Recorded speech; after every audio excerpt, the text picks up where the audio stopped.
So today I'm going to be performing the sum function. So first I'm going to type my data into column A.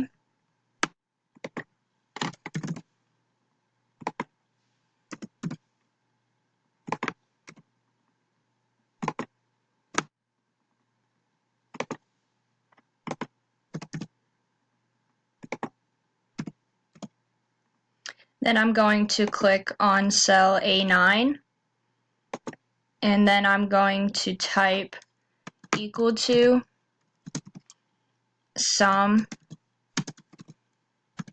and then I'm going to type the range that I typed my data in, so it'll be A1 colon A7